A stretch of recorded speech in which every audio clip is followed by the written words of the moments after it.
जिज्ञासु मित्रों, बहुत बहुत अभिनंदन है आपका हमारे चैनल दिव्य सृजन स्पिरिचुअल में। जैसा कि आपको पूर्व विदित है कि प्रत्येक दिवस रात्रि 9 बजे हम यहाँ पर लाइव सेशन लेकर उपस्थित होते हैं और प्रत्येक दिवस की भांति आज भी यह लाइव चर्चा प्रारंभ हो रहा है अपने समय से ही।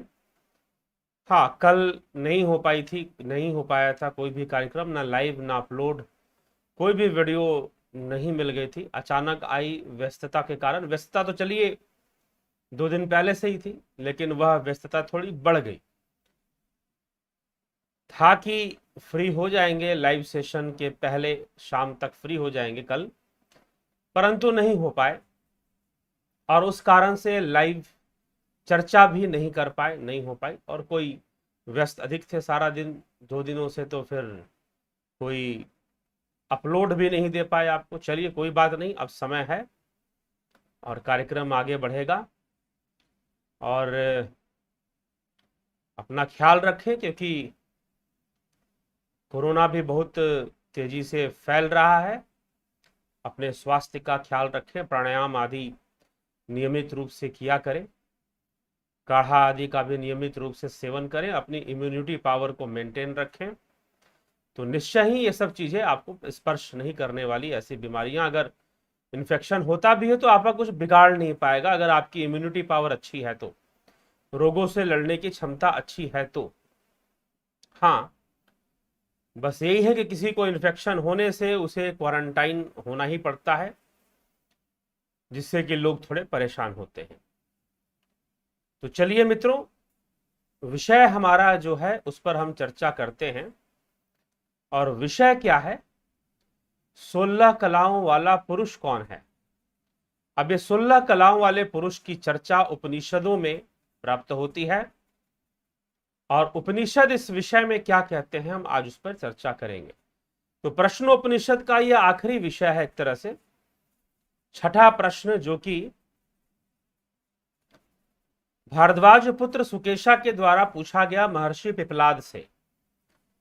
तो उनका प्रश्न क्या है 16 कलाओं के विषय में और उसका उत्तर क्या है, उस पर हम चर्चा करेंगे।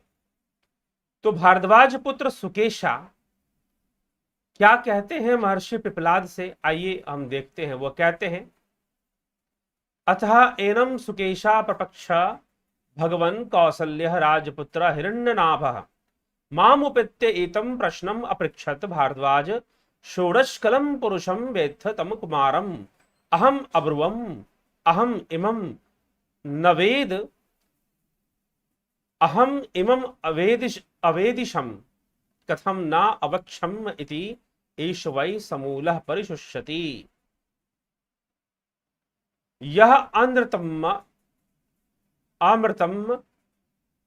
अभिवदित तस्मात् अमृतम वक्तम न अर्हामि सह तृष्णाम रथम आरोह्य प्रवाज तम त्वापृच्छामि असौ पुरुषः क्व इति। वह पुरुष कौन है? तो यहां पर देखना पड़ेगा कि प्रश्न क्या है, इस श्लोक के अंदर क्या प्रश्न किया जा रहा है। सुकेशा के द्वारा पूछा जा रहा है। सुकेशा अपने जीवन की एक घटना बताते कि एक समय उनके साथ क्या हुआ। महर्षि पिपलाद को संबोधित करते हुए कहते हैं कि हे महात्मन, मैं भरद्वाज पुत्र सुकेशा आपसे प्रश्न करता हूं कि भगवान, एक समय कौशल देशीय राजकुमार हिरण्यनाभ हो, कौशल देशीय राजकुमार हिरण्यनाभ मेरे पास आए। सुकेशा के पास, भारद्वाज पुत्र के पास कौशल देशीय हिरण्यनाभ मेरे पास आकर यह प्रश्न पूछा कि हे भारद्वाज, 16 कलाओं वाले पुरुष को जानते हो? उस राजकुमार से मैंने कहा, मैं नहीं जानता कि 16 कलाओं वाला पुरुष कौन है। यदि मैं इसे जानता होता तो तुम्हें जरूर बताता, तुम्हें मूल के सहित सर्वथा, तुम्हें यदि मैं जानता होता तो क्यों नहीं बताता। वह मनुष्य अवश्य मूल के सहित सर्वथा सूख जाता है जो बोलता है, उस विषय को जो वो नहीं जानता। इसीलिए झूठ बोलने में मैं समर्थ नहीं हूं। वह राजकुमार मेरा उत्तर सुनकर चुपचाप अपने रथ पर सवार होकर चला गया। उसी बात को हे ऋषिवर, हे महात्मन, हे भगवान पिपलाद, मैं आपसे पूछता हूं कि आप मुझे 16 कलाओं वाले पुरुष के बारे में बताओ। तो यह किसने पूछा सर्वप्रथम? तो सुकेशा, जो कि भारद्वाज पुत्र हैं, वो एक समय की घटना बताते हैं कि कौशल देश से, कौशल राज्य के नाम यहां पर बताया जा रहा है कि कौशल देश से राजकुमार हिरण्यनाभ उसके पास आए और उन्होंने 16 कलाओं वाले पुरुष के बारे में प्रश्न किया कि यह 16 कलाओं वाला पुरुष भला कौन है, उसके बारे में बताओ, क्या आप जानते हैं? तो सुकेशा ने कहा कि नहीं, मैं तो नहीं जानता उसके बारे में, और जब मैं नहीं जानता तो फिर मैं उसकी चर्चा मैं क्यों करूं, क्यों उसके बारे में बताऊं, क्यों मैं उसके बारे में बताऊं, तो मैं यह नहीं जानता। तो चलिए, अब वह वही प्रश्न कर देते हैं। किससे प्रश्न कर देते हैं? महर्षि पिपलाद से। पिपलाद उसका उत्तर देते हुए कुछ कहते हैं। क्या कहते हैं? कहते तस्मै स उवाच इह वान्तः शरीरे सौम्य स पुरुषो यस्मिन्नेता षोडश कला प्रभवन्ति थी। उससे वह सुप्रसिद्ध महर्षि बोले कि हे प्रिय, यहां इस शरीर के भीतर रहने वाला जो पुरुष है, जिसके रहने से शरीर का रहना हो पाता है और जिसके नहीं रहने से शरीर का रहना संभव नहीं हो पाता है, बस वही पुरुष क्या है? 16 कलाओं वाला पुरुष है। फिर कहते हैं स इच्छाम चक्रे कस्मिन् उत्क्रांतो भविष्यामि कस्मिन् वा प्रतिष्ठिते प्रतिष्ठास्यामिति। उसने विचार किया, किसके निकल जाने पर मैं निकला हुआ हो जाऊंगा तथा किसके स्थित रहने पर मैं स्थित रहा हुआ हो जाऊंगा। अब यह प्रश्न उठता है, तो इसी का उत्तर फिर देते हुए कहा जा रहा है, इसी विषय में क्या कह रहे हैं? स प्राणमसृजत प्राणाच्छ्रुद्वाम खम वायुर ज्योतिराप पृथ्वीन्द्रिय मनो अन्न मनाद्वीय तपो मंत्र कर्म लोका लोकेशु च नाम च। उसने प्राण की रचना कर दी, अर्थात जो प्राण विकसित हो गया, तो प्राण के बाद श्रद्धा विकसित हो गई। आकाश, वायु, तेज, जल और पृथ्वी पंचभूत प्रकट हो गए। मन और इंद्रिय समुदाय प्रकट हो गए।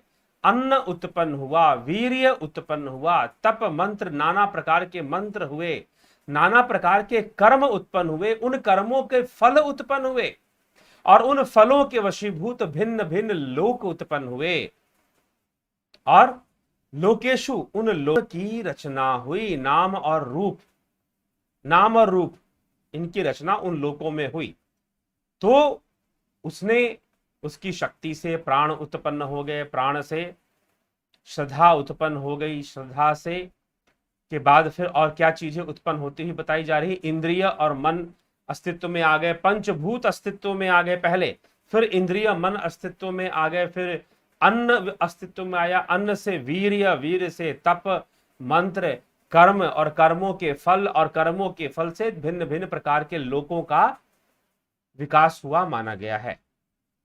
तो भिन्न भिन्न प्रकार के लोक हुए और उन लोकों में नाम और रूप की उत्पत्ति हुई। नाम और रूप से, जिससे कि किसी व्यक्ति की पहचान होती है। लेकिन जो व्यक्ति की जो पहचान है वह वास्तव में उस पुरुष जो कि 16 कलाओं वाला है उसके कारण से है। तो यह 16 कलाओं को इस प्रकार से बताया जा रहा है। तो वह इस प्रकार से, जिस प्रकार नदियां समुद्र को ही लक्ष्य कर कर बहती हैं, समुद्र को पाकर विलीन हो जाती हैं। नदियों का जीवन कैसा? नदियां समुद्र में ही लीन होने के लिए यात्रा करती हैं और समुद्र में पाकर वो विलीन हो जाती हैं। उन नदियों का तो नाम अलग अलग है ना, किसी का गंगा नाम है, किसी का जमुना नाम है, किसी का गंडक नाम है, कावेरी है, नर्मदा है, तो ऐसी कई नदियां हैं। परंतु नदियों का नाम और रूप कब तक है? जब तक वो नदी है। जैसे ही समुद्र में मिल गई, तो जो नदी समुद्र में मिल गई उसका ना कोई नाम है, उसका ना कोई रूप है, वह तो समुद्र ही है। वह तो समुद्र ही है। ठीक है, तो परम पुरुष, जो परम पुरुष है उसी में प्रलय काल में सब मिल जाते हैं, सारे जीव उसी में मिलते हैं। परंतु एक भ्रम पैदा किया उसने। क्या भ्रम पैदा किया कि जैसे जैसे नदी का अस्तित्व नाम रूप से है, वैसे मनुष्य भी नाम रूप में है, उसकी पहचान नाम रूप से है, नदी की भी पहचान नाम रूप से है। तो जब लय हो जाएगा, ना तो कोई नाम रहेगा ना कोई रूप रहेगा। और उससे पूर्व क्या हुआ कि जो जीव है, जो प्राण है, जो प्राण शरीर है, जो जीव है, वह क्या है, उसके रहने से इस शरीर का रहना होता है, ऐसा दिखाई देता है। यद्यपि वह जो आत्मा है, वह जो परम पुरुष है, वह तो सर्वव्यापी ही है, परंतु उसने कुछ ऐसी सृष्टि की, उसने कुछ ऐसी रचना की जिससे कि इस शरीर में रहने से यह शरीर भी रहता हुआ जान पड़ता है, और उसके निकल जाने से यह देह भी, यह स्थूल देह हाड़ मांस का जो शरीर है, वह भी नहीं रह सकता। तो उसने कुछ ऐसा, यहां पर लिखा जा रहा है कि उस परमात्मा ने कुछ ऐसा सोचा कि भाई कुछ ऐसा ऐसी चीज होनी चाहिए, यद्यपि तो वो सर्वव्यापी, लेकिन फिर भी कुछ ऐसा होना चाहिए कि जिसके रहने से मेरे रहना माना जाए और जिसके ना रहने से मेरा रहना ना माना जाए। ऐसी बात यहां पर कही जा रही। तो आप सोचो यह क्या है? तो किसके रहने से रहना माना जाएगा और किसके नहीं रहने से रहना नहीं माना जाएगा? तो वह जो है वह प्राण है, वह प्राण है। फिर वह प्राण ही अपने ही कलाओं से अनेक सृष्टि कर देता है, जिससे कि पंचभूत भी अस्तित्व में आते हैं, अन्न भी, वीर्य भी, तप भी, मंत्र भी, मन भी, इंद्रियां भी अस्तित्व में आ जाती हैं। तो वह प्राण है। तो प्राणों से ये सारी सृष्टि होती है। तो यहां पर उस 16 कलाओं वाले पुरुष को प्राण भी कहा जा रहा है और जीव भी कहा जा रहा है। वो 16 कलाओं से संपन्न होकर जीव बन जाता है। उस जीवात्मा के निकल जाने से ये शरीर के अंदर हम कहते हैं कि भाई अब तो शक्ति गई, अब इसमें परमात्मा नहीं। यद्यपि वो सर्वव्यापी है, लेकिन यहां पर फिर भी यह भ्रम होता है कि जीवात्मा शरीर से निकल गई, मतलब अब यह मृत शरीर है और मृत शरीर में तो परमात्मा नहीं हो सकता। यह भ्रम का विषय है। लेकिन उसी ने ऐसी सृष्टि कर दी कि ऐसा प्रतीत होता है, परंतु ऐसा कुछ होता नहीं है। उसने ऐसी सृष्टि की है कि ऐसा उसे प्रतीत होता है। यही उसकी माया जाल है, यही उसका विवर्त है, मैनिफेस्टेशन है कि वो इस प्रकार से सृष्टि करता है, इस प्रकार की परिस्थिति पैदा करता है कि जीवात्मा के नहीं रहने से लगता है कि अब कुछ है ही नहीं, और जीवात्मा के रहने से लगता है कि जीव है, नहीं तो निर्जीव है। जी हाँ, बिल्कुल सही शब्द है, जीव और निर्जीव। निरात्मा नहीं कहते, आत्मा निर्मात्मा नहीं, जीव निर्जीव, बस। जीव है तो जीव है, और जीव निकल गया तो निर्जीव है। आत्मा तो सर्वव्यापी ही है। आगे इसी चीज को समझाते हुए कहते हैं कि यह जो जीव है उसकी यात्रा कैसी है? नदी के समान है। जैसे कि नदी उस सागर से मिलने के लिए चलता है, तो उस जीव का इस रूप से वह रूप और नाम को धारण कर लेता है। जीव क्या करता है? रूप और नाम को धारण कर लेता है। तो रूप और नाम को उसने धारण करके रखा है, लेकिन उसकी यात्रा है समुद्र, ब्रह्म समुद्र में, ब्रह्म सागर में लीन होना। और जब तक वो ब्रह्म सागर में लीन नहीं रहता, तब तक उसका ये नाम रूप रहता है, उसका जन्म मरण का चक्कर रहता है, उसका जीवन रहता है। जीवन भी नष्ट नहीं होता, ये ध्यान रखिएगा। बस शरीर ही नष्ट होता है। जीव है तो जीवन है। शरीर त्यागने के बाद भी जीवन है, अगर जीव है तो। और जीव जाएगा कैसे? तो जीव का तो मोक्ष होगा ना, जीव की मृत्यु नहीं होती। जीव की मृत्यु नहीं होती, जीव का तो सर्वदा मोक्ष होगा। और वह मोक्ष कैसे होगा जीव का? योग से होगा।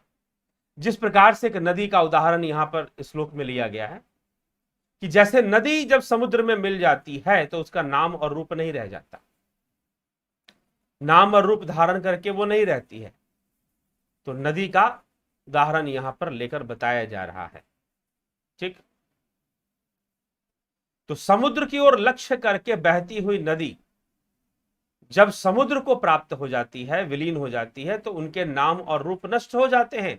समुद्र इस एक नाम से पुकारा जाता है। सब कुछ समुद्र है फिर तो, चाहे जितनी भी नदी, यमुना मिल जाए, गंगा मिल जाए, गंडक मिल, जितनी भी नदियां हैं, समुद्र में मिलने के बाद वो समुद्र है, वो नदी नहीं है फिर। इसी प्रकार से सब ओर से पूर्णतया देखने वाले इस परमेश्वर की ये 16 कलाएं, जिनका परम धाम और परम गति पुरुष है, परम पुरुष परमात्मा को प्राप्त करके विलीन हो जाते हैं। क्या हो जाते हैं? विलीन हो जाते हैं। अस्तम गच्छन्ति, विलीन हो जाते हैं, नाम और रूप नष्ट हो जाते हैं।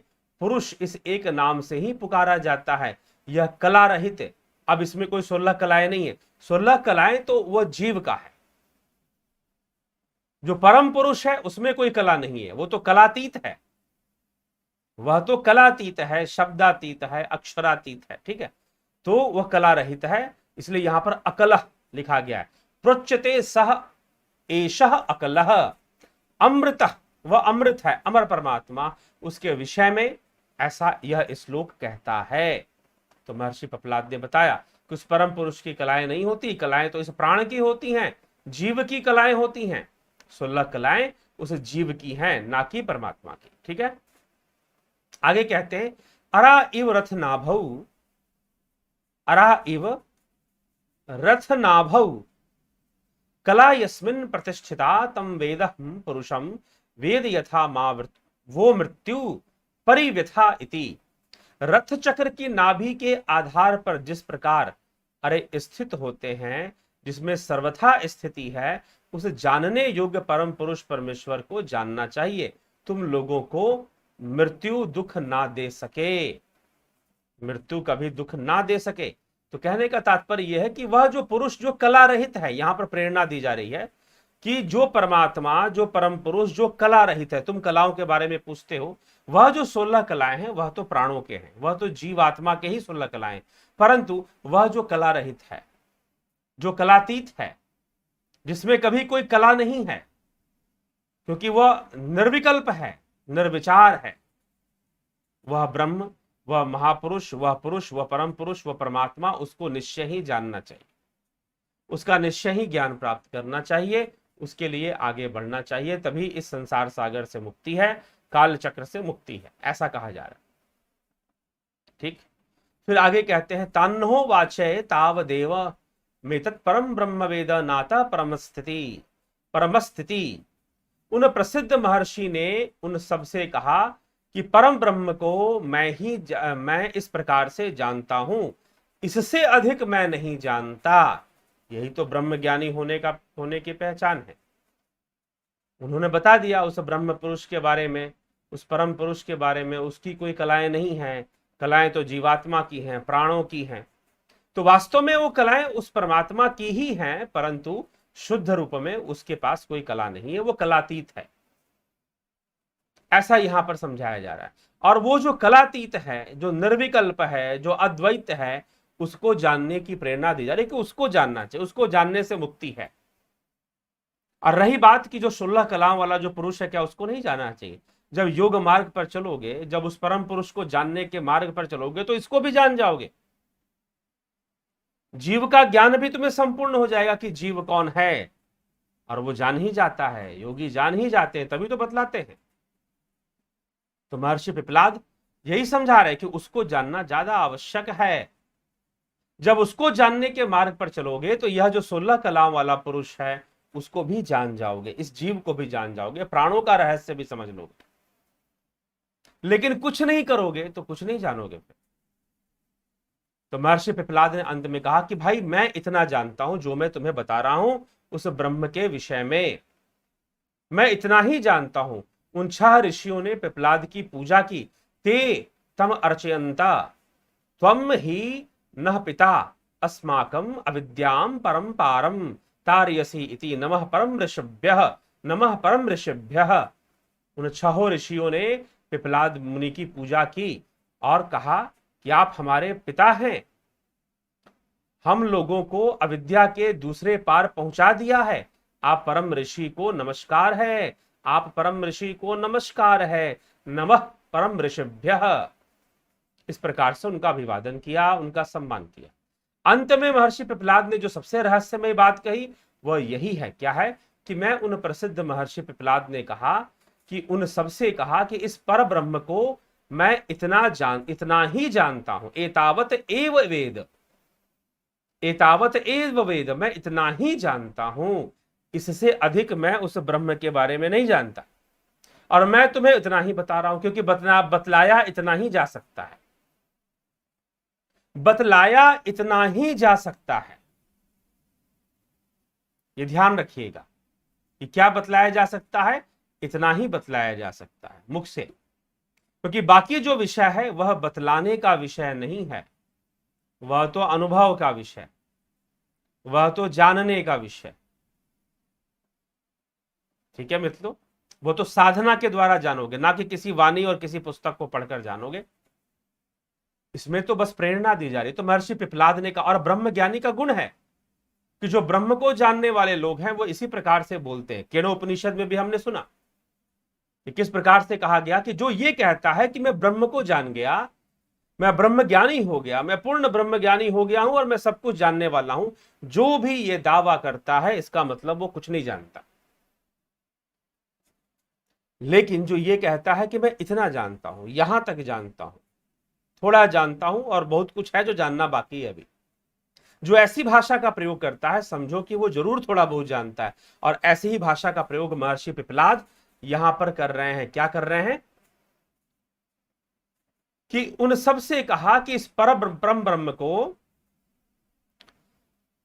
हतान उवाच एतत् परम ब्रह्म अहम एतावत एव वेद अतः परम न अस्ति इति, कि मैं उस परम ब्रह्म को इतना ही जानता हूं जितना तुम्हें बताया, और इसके आगे मैं नहीं जानता, इससे परे मैं नहीं जानता। साफ साफ उन्होंने कह दिया। तो सत्य तो यह है कि यहीं तक जाना जा सकता है और यहीं तक बताया जा सकता है, क्योंकि हर जानी हुई वस्तु को बताया नहीं जा सकता, प्रकट नहीं किया जा सकता, वह तो फिर साधना और योग के द्वारा ही समझा जा सकता है। साधना योग के द्वारा ही सही तरीके से समझा जा सकता है, साधना योग के द्वारा ही उसको जाना जा सकता है। ठीक है, अन्यथा सिर्फ बातें करने से नहीं जाना जा सकता। इसलिए महर्षि पिपलाद ने कह दिया कि मैं तो इतना ही जानता हूं, तुम भी जानने की ओर कदम बढ़ाओ, तुम भी जानने की ओर आगे बढ़ो। ठीक है जिज्ञासुओं, तो यही विषय है, इसी विषय को हमें समझना है और समझकर हमें अपने ऊपर कार्य करना है, साधना करनी है। और आपके प्रश्न भी हैं कुछ, उस पर भी चर्चा कर ले। तो चलिए, आज का जो विषय था वो तो हो गया। इतने ही श्लोक, 7 से 8 श्लोक थे जिस पे चर्चा हमने कर ली। इस विषय पर 16 कलाओं वाला पुरुष कौन, उसके बारे में बताया गया। अब आइए आपके कमेंट्स भी पढ़ ले। ज्योति दत्ता जी, महेश मकवाना जी, राजू पाल जी, नवज्योति जी, गुरु जी, श्रीमद् भागवत गीता में कृष्ण ने कहा है कि हे अर्जुन तुम सदा मेरा ही ध्यान करो करना, और पतंजलि योग सूत्र में ध्यान में चित्त का लय करने को कहते हैं। इन दोनों में कौन उत्तम है? दोनों एक ही बात है, उत्तम कोई नहीं है, दोनों एक ही बात है। क्योंकि कृष्ण ने अर्जुन को अपने तत्व रूप का ध्यान करने की बात कही है। अपने रूप जिसमें वो मोर मुकुट धारण किए हुए उस रूप का ध्यान करने की बात नहीं कही है, अपने तत्व रूप का ध्यान करने की बात भगवान कृष्ण ने अर्जुन से कही है। ये जान लीजिए आप, ना कि अपनी मूर्त का ध्यान, ना कि उन्होंने द्वापर में जो रूप धारण किया था उसका ध्यान, नहीं, तत्व रूप की ध्यान जो कि भीतर घट में दिखाई देगा, ध्यान योग से दिखाई देगा, ऐसे नहीं दिख जाए। ठीक है, तो वो एक ही जगह पर बात जाएगी।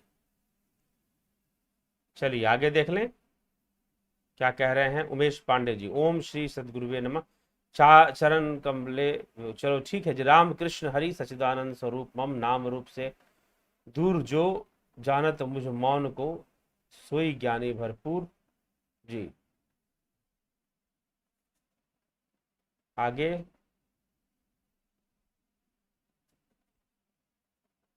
ठीक है, लक्ष्य एक है, परम माध्यम, मगर माध्यम जी नहीं, माध्यम भी एक ही है, एक ही मार्ग है जिससे सबको गुजरना है।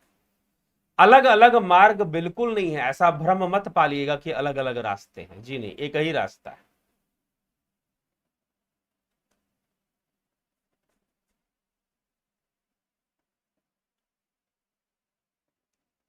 ओम तत्सत महाराज जी, राम राम, प्रणाम।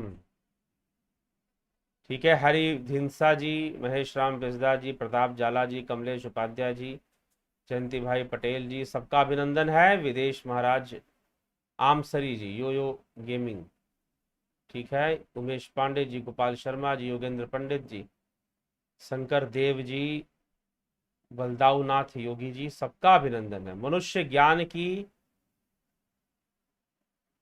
कमी से काष्ठ पाता है और कर्म में है।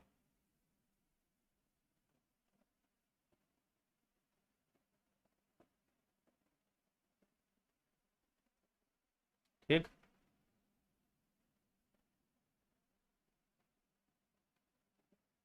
मनुष्य ज्ञान की कमी से, हाँ जी ठीक है, चलिए। मरते समय जिसके हम भाव करते हैं उस योनि में हम चले जाते हैं। तो मरते समय हमें तो हमें तकलीफ होती है, तो मन में किसी की इच्छा ही नहीं आएगी ना। उसका ध्यान मरते समय तकलीफ पर, तकलीफ है क्यों? क्योंकि इच्छा है। तकलीफ क्यों है? क्योंकि इच्छा है। अगर कोई इच्छा ही ना रहे तो तकलीफ भी नहीं होगी। शरीर में रहने की इच्छा है, शरीर से आसक्ति है। तो शरीर आपके पास है तो शरीर की इच्छा क्यों होगी? महंगी गाड़ी चाहिए थी, आपके पास पैसे आ गए, आपने महंगी गाड़ी खरीद ली। अगर आपने महंगी गाड़ी खरीद ली तो क्या गाड़ी की इच्छा और होगी क्या? जी नहीं। अब शरीर छूट रहा है तो शरीर से मिलने वाले जो भोग थे, जो लाभ थे, उनकी इच्छाएं हैं, इसीलिए तकलीफ है। इसीलिए तकलीफ है, ठीक है, बस ये समझिए।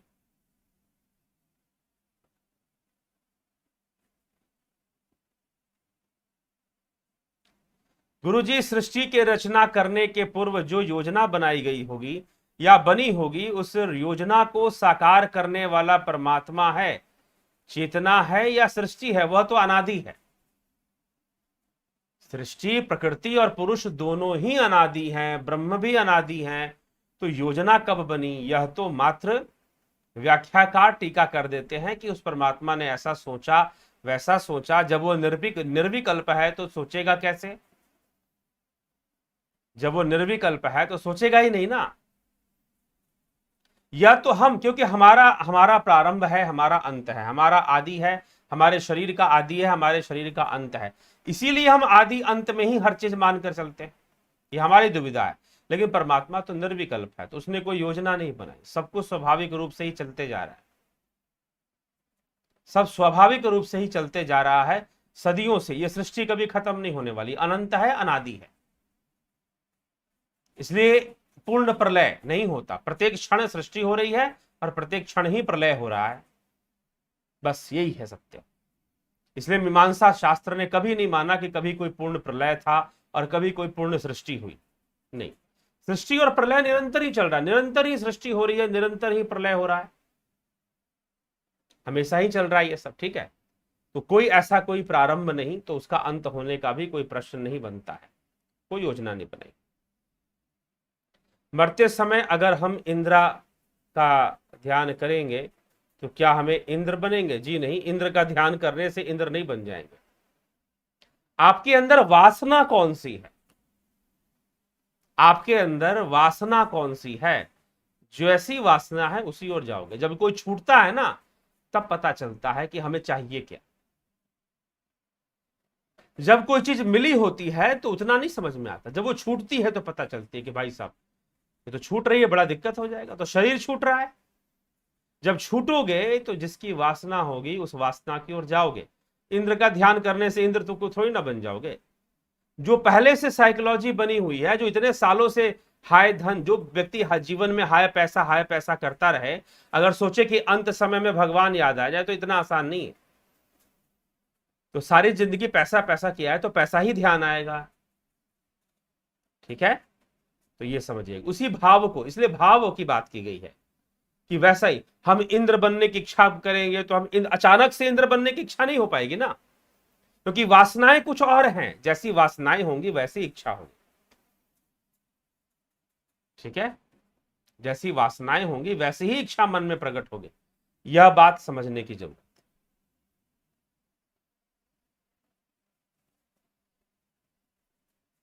इस्कॉन वाले हमेशा शिव को कृष्ण से छोटा बताते हैं, ये अपराध है क्या? और विष्णु, हाँ, हमारी नजर में अपराध है। कोबड़ छोट कहत अपराधु, नहीं इस चक्कर में पड़ना चाहिए। तत्व रूप में वह एक ही है, चाहे आप शिव कहो चाहे कृष्ण कहो, तत्व रूप में वह एक ही है, अलग नहीं है।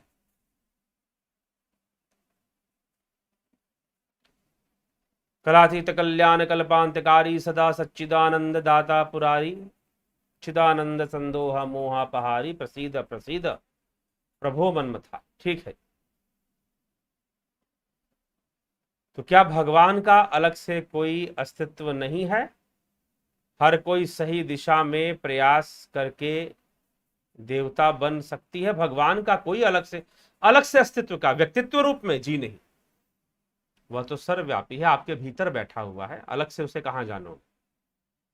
ठीक है, अलग से सोचना ही गलत है, अलग से सोचना ही पाप युक्त है, अलग से सोचना ही परतंत्रता का कारण है, अलग से सोचना ही मुक्ति में बाधा है। स्वयं के भीतर स्वरूप में उसे जानना ही मोक्ष का साधन है।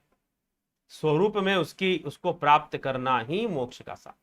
तो स्वरूप की उपलब्धि होनी जरूरी है, और वास्तव में उपलब्धि भी नहीं है, वह तो स्वरूप का ज्ञान है।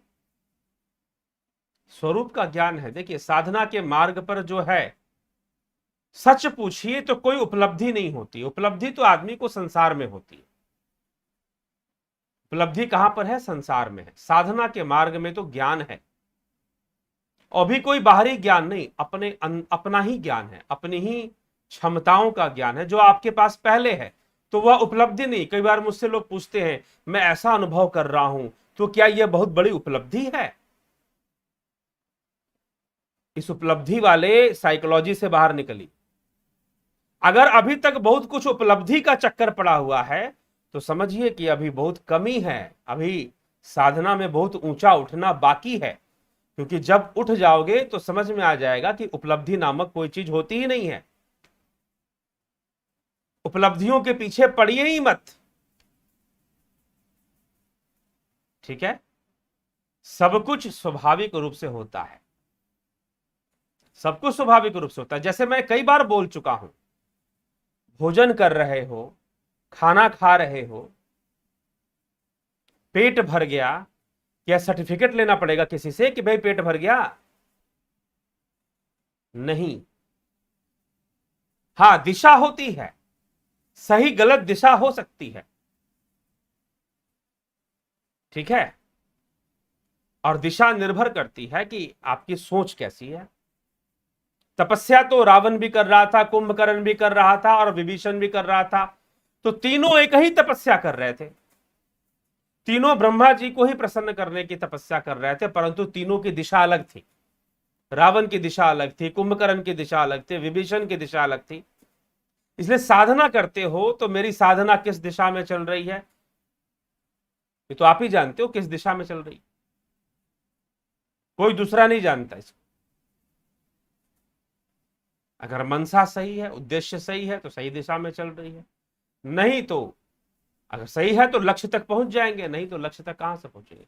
और रही बात इसमें कुछ उपलब्धि हो जाए, तो इसमें कोई उपलब्धि नहीं होती, क्योंकि जो भी अनुभव होता है वो पहले से उपलब्ध है। अगर आपको आत्म शांति का अनुभव होता है तो वो भी आपके पास पहले से। वो सुख का खजाना, सुख की ए विधि, जो गोस्वामी जी कहते हैं, अस प्रभु हृदय अछत अविकारी, सकल जीव जग दीन दुखारी। वह ईश्वर जो सुख की खान है, वही बैठा हुआ है भीतर, फिर भी जीव जगत दुखी है। तो जो आपके पास है, ऑलरेडी है, उसको जानना है, वो ज्ञान का विषय है, वह उपलब्धि का विषय नहीं है। क्योंकि वो कहीं बाहर से आपको प्राप्त नहीं हो रहा, वो तो आप ही आप में है, अंदर में। ठीक है, तो ये समझ लीजिएगा। साधना करिए, ध्यान कीजिए और आनंद को प्राप्त कीजिए। ठीक है, करने में कोई दिक्कत है तो कोर्स ज्वाइन कीजिए, कोई बात ना समझ में आ रही हो तो कोर्स ज्वाइन कीजिए, उसे विधि पूर्वक आप समझ लीजिए, बस यही कहा जा सकता है। बाकी कोई उपलब्धि नामक चीज, हाँ बाकी जो विद्याएं हैं, कोई विद्या सीख रहा है, कोई भूत प्रेतों की विद्या सीख लेते हैं कुछ लोग, उनमें उपलब्धियां होती हैं, क्योंकि वो चीजें बाहर से आती हैं, भीतर से पैदा नहीं होती। तो जो योग बल से उत्पन्न होने वाली शक्ति है वह कोई उपलब्धि नहीं है, और जहां उपलब्धि की भावना है वहीं समस्या आ जाएगी। इसलिए जो योगी जितना सिद्ध होता है उतना साधारण होता है, उसके अंदर उतना साधारण रहने के भाव आ जाते हैं, क्योंकि उसके लिए उसकी सिद्धि बड़ी स्वाभाविक सी चीज होती है, बड़ी प्राकृतिक सी चीज होती है। उसे वो कभी अपनी उपलब्धि नहीं समझ पाता। क्यों नहीं समझ पाता? क्योंकि वास्तव में उसे प्राप्त हो गई है। जब किसी के अंदर योग बल से सिद्धियां आ जाती है तो वो और शांत हो जाता है पहले से, उसके अंदर और अधिक विनम्रता आ जाती है, क्योंकि वो प्रकृति के कई रहस्यों को जान लेता है और प्रकृति के सारे खेल को समझ लेता है, जीवन में आने वाले दुखों के खेल को समझ लेता है कि प्रकृति कौन से खेल खेलती है जिससे कि सुख दुख आते रहता है, और शांत रहता है। बहुत थोड़ा बहुत किया तो किसी को कुछ समझा दिया। तो योगियों के अंदर जब सिद्धि आ जाती है तो वो पहले से अधिक शांत हो जाते हैं, पहले से अधिक आनंदित रहते हैं, पहले से अधिक स्थिर रहते हैं। उनकी हृदय की जो अखंडता है वो और मजबूत हो जाती है पहले से। ठीक है, लेकिन अगर आपको लगता है कि भाई कहीं से कुछ वो करवाने की आवश्यकता है, मुझे कहीं से कुछ एक सपोर्ट की आवश्यकता है कि मेरे पुष्टिकरण कोई कर दे, तो बेहतर होगा पुष्टिकरण तो शास्त्रों से ही हो जाएगा। नहीं तो इस चीज को कोई मार्किंग नहीं दी जा सकती, कोई सर्टिफिकेट, कोई अवार्ड नहीं दिया जा सकता। क्या आपने सुना कि कभी किसी ऐसे व्यक्ति को अवार्ड दिया गया हो जिसने 10 वर्षों तक तपस्या की हो या साधना की हो? यात्राएं भी अलग अलग होती हैं लोगों की, किसी को लंबी साधना करनी पड़ती है, किसी को कुछ ही वर्षों की साधना में बहुत उच्चतम अवस्था को प्राप्त कर लेते हैं। लेकिन उच्चतम अवस्था को प्राप्त कर लिए तो क्या उनके बहुत सारे फॉलोअर हो जाएंगे, या उनको कहीं से सर्टिफिकेट दिया जाएगा भाई ये है तपस्वी असली वाला? कोई अवार्ड और वो नहीं होता, क्योंकि यह अपने आप में अवार्ड है।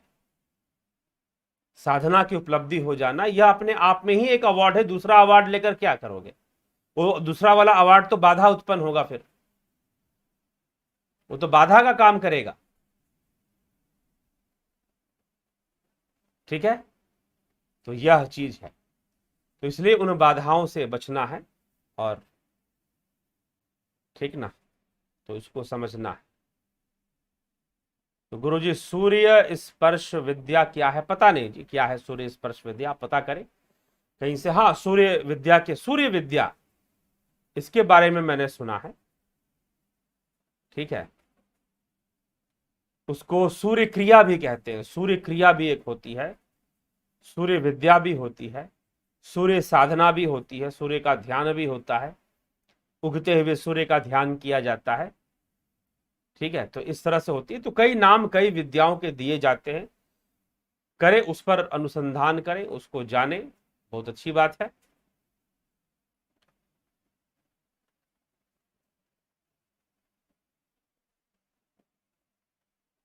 ठीक है जिज्ञासुओं, तो इसी के साथ टेक टेक आदानियन जी, गुरु स्वरूप पुण्यात्मा, आपके नमन है। ठीक है जी, आपको भी बहुत नमन है। आप स्वयं आत्मा रूप हैं, आपके अंदर बैठे हुए उस ईश्वरीय सत्ता को भी नमन है। और चलते हैं फिर इसी के साथ, कल से फिर चलेगा यह परंपरा जो हमारी चल रही है, श्रृंखला चलती है लाइव चर्चा की, वो चलती रहेगी। कई विषयों को लाया जाएगा, जितना संभव है उतना बताया जाएगा। बहुत कुछ है, ज्ञान का सागर तो इतना है कि समाना मुश्किल होता है। और कई बार आदमी जानता बहुत कुछ है लेकिन सब कुछ बता पाता है, ऐसा हो नहीं पाता। कि सबके साथ होता है, क्योंकि सब कुछ बताया नहीं जा सकता, क्योंकि सब कुछ बताने मात्र से प्रकट नहीं हो सकता है। प्रेरणाएं दी जा सकती है। तो मैं भी यहां पर बोलता हूं तो लोगों को प्रेरणा देने के लिए बोलता हूं कि वो साधना के मार्ग पर आए और अपने जीवन को सुखी करें, अपने जीवन को शांत करें, सही तरीके से ध्यान योग करें। ठीक है, सही तरीके से ध्यान योग करें और साधना के मार्ग पर चले, ध्यान के मार्ग पर चले, जिससे कि उनका कल्याण हो सके। ठीक है मित्रों, ध्यान कीजिए, योग कीजिए। कुछ पूछना हो तो जरूर ही पूछिए, लेकिन कभी भी पूछते वक्त, क्योंकि बहुत सारी बातें जो है वो आपको अंदर से ही उत्तर मिलते हैं, ध्यान करते हुए ही उन प्रश्नों का उत्तर प्राप्त होता रहता है। सत्य ये, बाहर से किसी के भी पुष्टि करने की आवश्यकता नहीं पड़ती उसे। ये बात, हां, अगर बार बार आपको लगता है कि बाहर से कोई मेरी बातों को पुष्टि कर दे, तो निश्चय ही कहीं ना कहीं कुछ और उठना बाकी रह गया है। वो जब और उठने वाली घटना घट जाएगी तो फिर सारी समस्या का, इस प्रकार की समस्याओं का, समस्याएं रहेंगी, साधना मार्ग में बाधा फिर भी रहेगी, लेकिन वो बाधाएं दूसरे टाइप की होंगी। लेकिन अभी जब तक ये पुष्टि लेने की आवश्यकता पड़ रही है, एक प्रमाण लेने की आवश्यकता किसी के माध्यम से पड़ रही है, तो निश्चय ही अभी बहुत कुछ ऐसा है जो करना बाकी रह गया है, वो हो जाएगा तो कभी आवश्यकता नहीं पड़ेगी। बस आगे बढ़ना है, ठीक है ना, आगे बढ़ना है, ज्ञान के मार्ग पर, साधना के मार्ग पर बढ़िए और दूसरों को प्रेरणा दीजिए। आप दूसरों को प्रेरणा दीजिए कि हाँ, सबसे बड़ा पुण्य आपका ये होगा कि अगर आप एक साधक हैं, एक योगी हैं, एक अच्छी अवस्था प्राप्त योगी हैं, तो आपकी योग साधना से प्रेरित होकर कोई दूसरा भी उस मार्ग पर चल पाए, कोई दूसरा भी उस मार्ग पर चले और वो भी अपने जीवन का कल्याण कर सके। इससे बढ़कर और कुछ नहीं है, उसके दाता बन जाइए। लेकिन पहले अपनी भी इतनी साधना को जरूर परिपक्व कर ले कि उसकी पुष्टि की आवश्यकता ही ना पड़े। ठीक है, तो आइए इसी के साथ मैं विराम देता हूं आज के इस विचार को। तो कुछ प्रश्न है क्या? हाँ, कह रहे हैं, हे पूजनीय, आत्म साधना या ध्यान में एक ऐसी स्थिति है जब कुछ भी दृश्य अलोप हो जाते हैं, कुछ भी नहीं रहता है, तब हम कहाँ रहते? हम अपने स्वरूप में रहते हैं, हम अपनी निज घर में रहते हैं, निज स्थिति में रहते हैं, किसी दूर लोक में थोड़ी ना चले जाते हैं, किसी दूर लोक में नहीं जाते। निज में स्थित होना, निज रूप में स्थित होना, यही तो साधना का उद्देश्य है, यही योग है। ये चक्कर में मत पड़िए कि उस लोक में पहुंचेंगे, फिर उस लोक में पता नहीं लोक कितने दूर हैं, 7वें आसमान पर है कि 9वें आसमान पे कि 17वें आसमान पर, कहां है लोक? तो निज रूप में, परम धाम ही निज रूप में है। परम धाम कहीं बाहर नहीं है, आपके भीतर परम धाम है।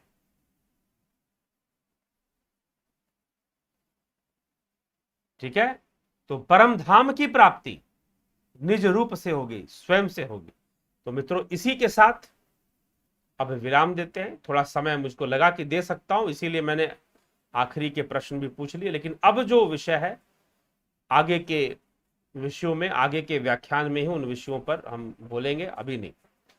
तो विराम देते हैं। बहुत बहुत आभार आप सभी का, जुड़े रहें, बने रहें, चलते रहें साथ में।